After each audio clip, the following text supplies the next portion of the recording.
Good afternoon. मुझे यार बहुत बोरिंग है ये डिबेट, तो इस बारे में कोई बात नहीं करना चाहता। दो बातें जो मुझे बहुत ज़रूरी कहनी है, उसमें सबसे ज़्यादा एक्चुअली इस पूरे एपिसोड में जितनी भी वो गालियाँ वो सब बातें की हैं, वो एक तरफ है। वो आदमी कौन है जिसने एक महिला से कहा कि आप महिला नहीं हैं? He should be dragged out of his office and thrown to a court and sued. हम जब जाते हैं डायरेक्टर्स और प्रोड्यूसर्स, जब हम आज अंदर घुसते हैं, पता नहीं आप लोगों में से कितने को मालूम है, ये परंपरा रही है कि वो 5-6 लोग एक थिएटर में बैठे होते हैं, हम अंदर जाते हैं और हम अंदर खड़े होते हैं हाथ बांध के, और वो हमें जो बताना होता है बताते हैं। शुरू में बुरा लगता था लेकिन बाद में एक्सेप्ट कर लिया। लेकिन एक महिला से आप ये बात, कोई भी बोर्ड का जो भी एग्जामिनिंग कमेटी का मेंबर ये कैसे कह सकता है कि आपने पैंट शर्ट में, सकती है और सकता है दोनों। सो मेरे ख्याल से आप, मेरे लिए सबसे डिस्टर्बिंग बात यह है। दूसरी बात यह है जो सुधीर भाई भी कह रहे थे, देखिए सिनेमेटोग्राफ एक्ट 1952 में लिखा गया था, मुल्क ठीक से बना नहीं था, तो उनको क्या पता था क्या क्या सिनेमा बनेगा? वो पता नहीं आप लोगों में से कितने लोगों ने पढ़ा है cinematograph act.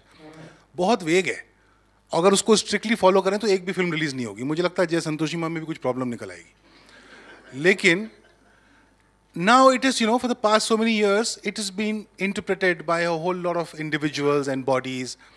So it's based on interpretation that an Urta Punjab gets released, and then, this will also eventually, inshallah, get released.